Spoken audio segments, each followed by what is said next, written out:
Salam əziz şagirdlər. Növbəti video dərsimiz üslü və loqaritmik funksiyalara aid olacaq. Y bərabərdir A üstü X şəklində olan funksiyaya üslü funksiya deyilir. Üslü funksiyanın əsas şərtlərindən biri A həmişə sıfırdan böyük və heç vaxt 1-ə bərabər olmamalıdır. Məsəl üçün tutalım, Y bərabərdir kök altında 2 üstündə X. Y bərabərdir kök altında 3 minus 1 üstündə X. Y bərabərdir 5-də 4 üstündə X və s. ilaxır. Bunların hər biri üslü funksiyaya aid nümunələrdir. Gəlin üslü funksiyanın xassələrindən danışaq. Birinci, təyin oblastı. Təyin oblastı df ilə işarə olunur və üslü funksiyanın təyin oblastı hər şeyi alır. Bütün ədəd oxundakı qiymətləri ala bilər. 2. Qiymətlər çoxluğu. Qiymətlər çoxluğu YF ilə işarə olunur və ədədimizin özü müsbətdirsə, üstündə yazılan heç bir qüvvət onu mənfiyə çevirə bilməz. Qiymətlər çoxluğumuz sıfırdan müsbət sonsuzluğa doğru uzanacaq. 3. Dövrü funksiya deyil. Dövrü deyil. 4. Nə tək, nə cüt funksiyadır. Nə tək, nə cüt funksiyadır. Və 5. A 1-dən böyük olduğu zaman artan, A 0-1 aralığında olduğu zaman isə azalan funksiya olacaq. Artan funksiyalar düz mütənasibdir, böyüyə böyük, kiçiyə kiçik uyğun gəlir. Azalan funksiyalar tərs mütənasibdir, böyüyə kiçik, kiçiyə böyük uyğun gəlir. Gəlin bir nümunə göstərək. Məsəl üçün tutalım uşaqlar, əsasımız olsun 2. 2 üstü bizdən soruşur məsələn 7, 2 üstü olsun 5.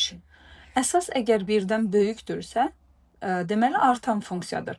Üstü böyük olan böyük, kiçik olan kiçikdir. Əgər 0-1 aralığında götürsək, məsələn 3-də 1. 3-də 1 üzərində 1 götürək 8, 1 də götürək 4. Əgər 0-1 aralığından azalan funksiyadırsa bizim funksiyamız, o zaman uşaqlar üstü kiçik olan böyük, böyük olan isə kiçik olacaqdır. 6. Əgər x-a 0 versə, y bərabərdir 1 olur. Deməli, funksiyanın qrafiki 0-1 nöqtəsindən keçir və bu formada olduğu zaman artan, bu formada olduğu zaman isə azalan funksiya olacaq. Y, x, y, x. Burada veririk 1, 1. İndi gəlin üslü funksiyaya aid misallara baxaq. Nə soruşula bilər bizdən? Y bərabərdir 8 üstü sinus x funksiyasının qiymətlər çoxluğunu, ən kiçik qiymətini, ən böyük qiymətini soruşa bilər. 8 üstü sinus x-in qiymətlər çoxluğunu istəyirsə, əvvəlcə sinus x-in qiymətlər çoxluğunu bilməliyik. Sinus x-in qiymətlər çoxluğu nədir? -1, -1, elə deyilmi? O zaman sinus x-in qiymətlər çoxluğu olan -1, 1-i 8-in üzərində tətbiq edəcəyik. 8 üstü -1, 8 üstü 1. Və o da olacaq 8-də 1 və 8. Başqa bir misala baxaq. Y bərabərdir 3 üstündə x topla 2-nin kvadratı çıxılsın 4. Bizdən istəyir bu funksiyanın qiymətlər çoxluğunu, ən kiçik qiymətini. O zaman ilk növbədə biz surətin ən kiçik qiymətini axtarmalıyıq. Bir ifadənin kvadratı ən kiçik halda 0-dır. 0 çıx 4 -4. Deməli 3 üstü -4 və daha sonra isə müsbət sonsuzluğa doğru uzandığına görə 3 üstü sonsuzluq. Və o da verəcəkdir uşaqlar bizə 1 bölünsün 81 və müsbət sonsuzluq. Başqa bir nümunəyə baxaq. 2 üstündə mənfi modulda x topla 7 üstə gəlinsin 2. Bu ifadənin qiymətlər çoxluğunu və yaxud da ən böyük, ən kiçik qiymətini soruşa bilər. Bir modul normalda ən kiçik halda uşaqlar 0 alır. Lakin qarşısında mənfi olduğu zaman ən kiçik yox, ən böyük 0 alır. Ən böyük 0 alırsa, üzərinə də 2 gəldiyimiz zaman ən böyük 2 almış olacaqdır. Yəni, bir sözlə 2 üstü 2 onun ən böyük qiymətidir. Və ən kiçik də uşaqlar mənfi sonsuzluq şəklində gəlir. Mənfi sonsuzluqdan 2-yə qədər gedir və 2 üstü mənfi sonsuzluqda 0-a yaxınlaşır. Çünki üstü funksiyada biz bilirik ki, əgər bizim əsasımız müsbətdirsə, üstündə yazılan mənfinin ona heç bir təsiri yoxdur. 0, 4. Ən kiçik tam qiyməti 1-dir, ən böyük tam qiyməti isə 4-dür. Əgər lazımdırsa, ən böyük qiyməti 4-ə bərabərdir. Qiymətlər çoxluğunu isə soruşsa, bu ifadədir. Başqa birinə baxaq. Y bərabərdir. 4 üstündə, məsələn, olsun, mənfi x kvadratı üstə gəl 2x çıxılsın 3. Bu ifadənin ən böyük qiymətini istəyir. Ona görə biz əvvəlcə yuxarının ən böyük qiymətini tapırıq. Ən böyük qiymətdə nədir uşaqlar? Mənfi 4ac çıxılsın b kvadratı bölünsün 4a düsturu ilə tapılır. 4 vurulsun mənfi 1, vurulsun mənfi 3, çıx b kvadratı, yəni 4, böl 4a, yəni mənfi 4. Mənfi 12, müsbət 12 çıxılsın 4 nə eləyəcək? 8. 8 böl 4 nədir? Mənfi 2. Deməli, 4 üstü mənfi 2, bunun nəyi olacaqdır uşaqlar? Ən böyük qiyməti olmuş olacaqdır və sıfırla da məhdudlayıram. 4 üstü mənfi 2 də verir bizə 16-da 1-i. Deməli, bu ifadənin qiymətlər çoxluğu 0, 16-da 1-dir və ən böyük qiyməti isə 16-da 1-dir. Yəni, bir ifadənin ən böyük və ya ən kiçik qiymətini istəyirsə, onun üzərindəki ifadənin ən kiçik və ən böyük qiymətini tapmaq lazımdır. Daha sonra isə gəlin belə bir nümunəyə baxaq. Y bərabərdir 3 üstündə 5 bölünsün 1 minus x ifadəsinin təyin oblastını istəyir. Biz bilirik ki, əslində üslü funksiyanın təyin oblastı nədir? Mənfi sonsuzluq, müsbət sonsuzluqdur. Lakin uşaqlar, belə bir ifadə verəndə, əgər bizim ifadəmizin özünün məhdudiyyəti varsa ki, o zaman biz nə edəcəyik? X-in ala bilməyəcəyi qiyməti axtarıb tapmalıyıq. Kəsr xəttinin əsas məhdudiyyəti nədir? Məxrəc 0 ola bilməz. Məxrəci 0-a çevirən qiymət nədir? Bəs 1. Deməli, bu ifadə heç vaxt 1 ala bilmir. DF 1-dən başqa bütün qiymətləri alacaq. Mənfi sonsuzluq 1, birləşir 1 müsbət sonsuzluq. Daha sonra isə başqa birisinə baxaq. Y bərabərdir 3 üstündə kök altda x üstə gəlinsin 3 üstündə 1 bölünsün kök x. Bu ifadənin təyin oblastını istəyir. Biz baxırıq ki, buradakı ifadəyə görə bizim x-ımız necə olmalıdır? 0-dan böyük və ya bərabər, 0-a bərabər ola bilir. Lakin məxrəcdə olduğu zaman isə həmişə 0-dan böyükdür götürürük. Hər ikisini ədəd oxu üzərində çəkib kəsişdirsək, biri 0-dan böyükdür, digəri isə 0-ı alıb ondan böyükdür. Onların kəsişməsi də uşaqlar olacaqdır 0 müsbət sonsuzluq. Bu da bunun təyin oblastıdır. Yəni, təyin oblastını istədiyiniz zaman onun üzərindəki ifadəyə baxırıq ki, bir məhdudiyyəti varmı? Kökdürsə, kökün altı 0-dan böyük bərabər olmalıdır. Məxrəcdədirsə, olmaya bilər. Və yaxud da kəsr xəttidirsə, məxrəcdəki ifadəni 0-a çevirən qiyməti götürmürük bu formada. İndi isə danışaq ədədin loqaritmini. A üstü x b-yə bərabərdirsə uşaqlar, biz buradan x-i tapanda olacaqdır loqaritm A əsasdan B və buna bizim ədədin loqaritmi deyirik. Məsələn, 3 üstü x bərabərdir 81-dirsə, x bərabərdir 3 əsasdan 81 formasında yazarıq. Bu o deməkdir ki, cavabımız nədir? 4. Bu o deməkdir ki, 3-ün üzərində neçənci dərəcədən qüvvət yazsaq 81-ə bərabərdir. Və yaxud da başqa bir nümunəyə baxaq. Loqaritm 2 əsasdan 8. 2-nin üzərində neçənci dərəcədən qüvvət yazsaq 8-ə bərabər olar? 3. Loqaritm 5 əsasdan 25. 5-in üstündə neçə yazsaq 25 eləyər? 2. Yəni 5-in üzərindəki qüvvəti bax bu tərəfdə, sağ tərəfdə qeyd eləyirik. Bu bizim loqaritmamız. Gəlin loqaritmanın danışaq xassələrindən. Loqaritmanın xassələri. Birinci xassəmiz belədir. A əsasdan A bərabərdir 1-ə. Əgər əsas və altındakı ifadə hər ikisi eynidirsə, o zaman bizim loqaritmamızın cavabı olacaqdır 1. Loqaritm A əsasdan 1 bərabərdir 0-a.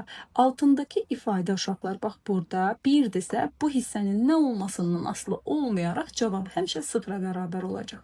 Nümunə göstərək, məsəl üçün loqaritm 3 əsasdan 1 bərabərdir 0-a. Loqaritm 4 əsasdan 4 bərabərdir 1-ə. Üçüncü xəssəmiz loqaritm A əsasdan B üstü n. Xəstəyə görə uşaqlar B-nin üzərindəki qüvvət gəlir qarşıya, vurulur və lazım gəldiyi zaman isə qarşıdan geriyə qayıdıb B-nin qüvvətinə qalxa bilər. Məsəl üçün, loqaritm 3 əsasdan 27 bərabərdir. Biz bilirik ki, 27 3-ün nəyidir? Kubudur, elə deyilmi? Kub gəlir qarşıya, vurulur ona, 3 vurulsun, loqaritm 3 əsasdan 3. Loqaritm 3 əsasdan 3 nədir? 1. Deməli, 3 vurulsun 1 bərabərdir nəyə? 3-ə. Dördüncü xəstəyə baxaq. Dördüncü xəstədə isə qüvvət A-nın üzərində yazılır. A üstü M, B bərabərdir 1 bölünsün M, vurulsun loqaritm A əsasdan B. Bərabərdir, vurulsun. Məsəl üçün, nümunə göstərək, loqaritm 125 əsasdan 5. Biz bilirik ki, 125 5 üstü nədir? 3 əsasdan 5. Bu 3 gəlir qarşıya 1 böl 3 şəklində yazılır. 1 böl 3 vurulsun, loqaritm 5 əsasdan 5. 5 əsasdan 5 bizə 1 verir. 3də 1 də 1-ə vurduğumuz zaman 3də 1 olacaq. 5-ci xəstəyə görə loqaritm A üstü M, B üstü n olduğu zaman hər ikisi qarşıya gəlib bu loqaritmaya vurula bilər. Loqaritm A əsasdan B. Məsələn, loqaritm 16 əsasdan 32. Biz baxdığımız zaman görmürük ki, 16-nın üzərində neçənci dərəcədən qüvvət yazsaq, cavab 32 eləyər. Elə deyilmi? O zaman uşaqlar, biz 16-nı da, 32-ni də 2-nin qüvvətləri formasında göstəririk. 2 üstü 4, 2 üstü 5 və hər ikisi gəlir qarşıya 5 bölünsün 4 və loqaritm 2 əsasdan 2 qalır. Loqaritm 2 əsasdan 2 1-dir deyə cavab da olacaqdır 4də 5. 6 nömrəli sualımız belədir. Loqaritm A əsasdan B üstə gəlinsin loqaritm A əsasdan C. Əgər əsasları eynidirsə, biz onları uşaqlar aralarında toplama varsa altındakı ifadələri vura bilərik. Məsəl üçün, nümunə göstərim sizə. Olsun 6 əsasdan 18 üstə gəlinsin 6 əsasdan 2. Aralarında toplama əməli olduğu üçün biz altındakı ifadələri bir-birinə vuracağıq. 18 vur 2 olacaq. O da loqaritm 6 əsasdan 36-nı, hansı ki 6 əsasdan 36 da bizə verəcək 2-ni. 7-ci xəstə isə bunun arasında çıxma olan versiyasıdır. Loqaritm A əsasdan B çıxılsın loqaritm A əsasdan C bərabərdir loqaritm A əsasdan B bölünsün C-yə. Məsəl üçün, loqaritm 3 əsasdan olsun 75 çıxılsın loqaritm 3 əsasdan olması 5 əsasdan. 5 əsasdan 3 o da bərabərdir loqaritm 5 əsasdan 75 bölünsün 3 o da loqaritm 5 əsasdan 25 o da verəcəkdir bizə nəyi? 2-ni. 8-ci xəstə. 8-ci xəstəyə görə loqaritm A əsasdan B vurulsun loqaritm C əsasdan A. Ehtiyac yarandığı zaman bizə misallarda A ilə C-nin, yəni əsasların yerini dəyişmək mümkündür. Bərabərdir loqaritm C əsasdan B vurulsun loqaritm A əsasdan A. Loqaritm A əsasdan A bizə verəcək 1-i, o da bərabərdir loqaritm C əsasdan B-yə. 9.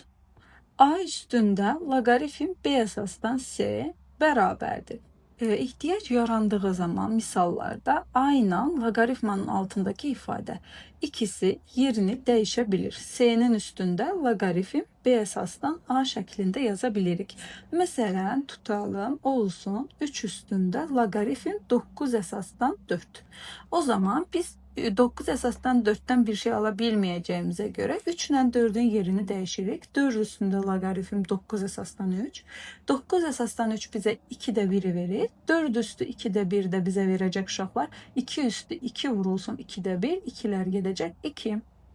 10-cu xəstəmiz isə loqaritm A əsasdan B bərabərdir 1 bölünsün loqaritm B əsasdan A.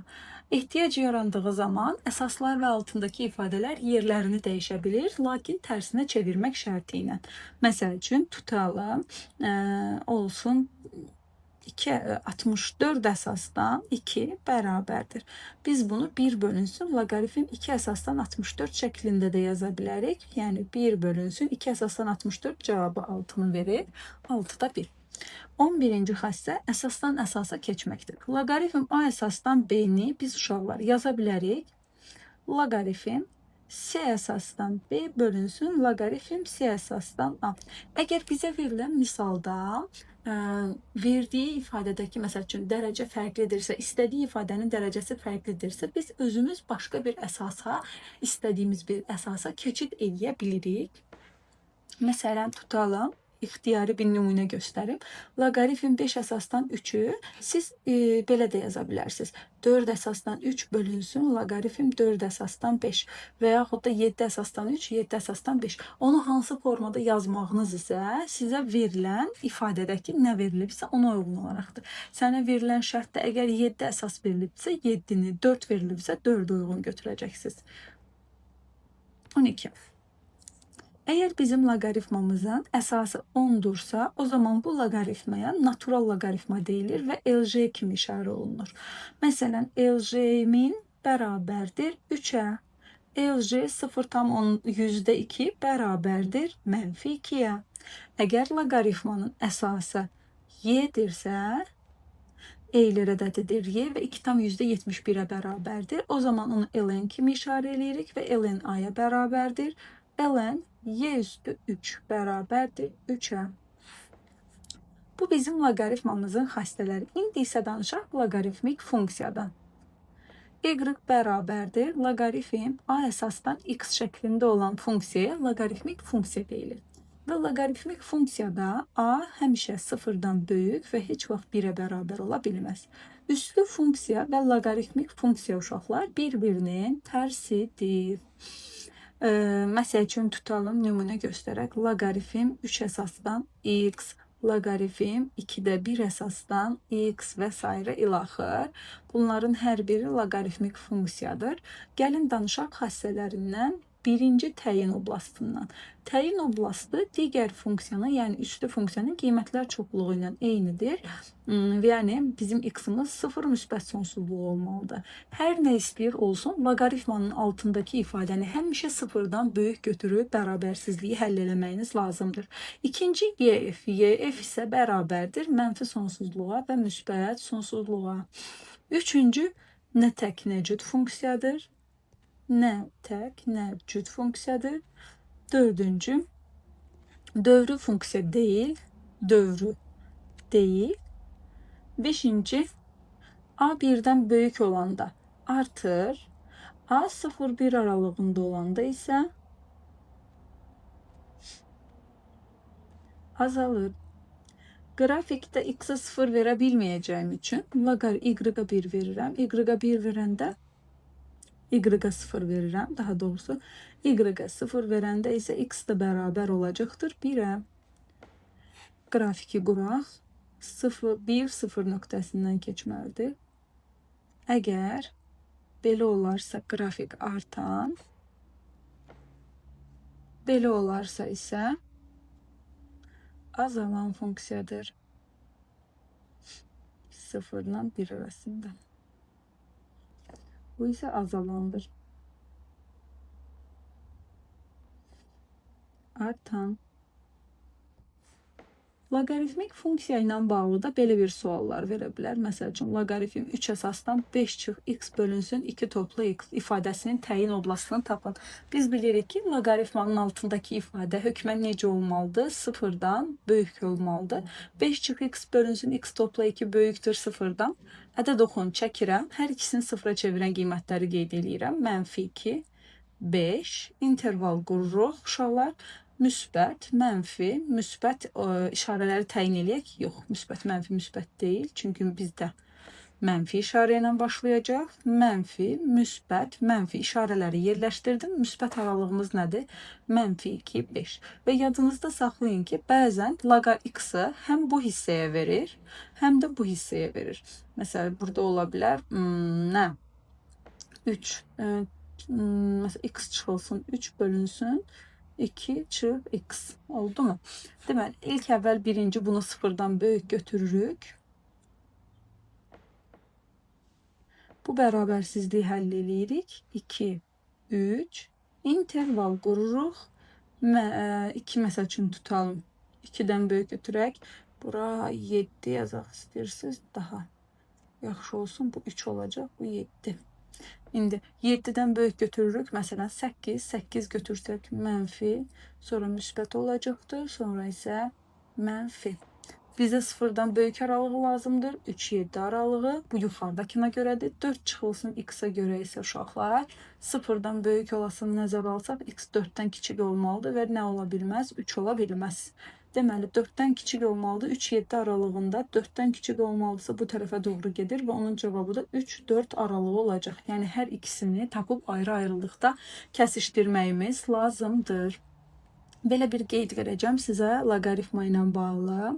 Əgər loqaritmanın əsası ilə altındakı ifadə hər ikisi 1-dən böyükdürsə və ya hər ikisi 0-1 aralığındadırsa, onda yekun olaraq cavabımız həmişə müsbət. Əgər biri 1-dən böyük, biri 0-1 aralığında yerləşərsə isə uşaqlar, o zaman cavab nə olacaqdır? Mənfi. Məsələn, loqaritm 2 əsasdan 4, loqaritm 2-də 1 əsasdan 4-də 1. Loqaritm olsun 2 əsasdan 4-də 1, 2-də 1 əsasdan 4. Hər ikisi 1-dən böyükdür, hər ikisi 1-dən balacadır. Belə hallarda yekun cavab həmişə müsbət işarəli olacaqdır. Biri 1-dən böyük, biri 1-dən balacadırsa, o zaman isə cavab həmişə mənfi işarəli olacaq. Onu yadınızdan çıxartmayın. Loqaritmik funksiyalar mövzusu aid dərsimiz bu qədər.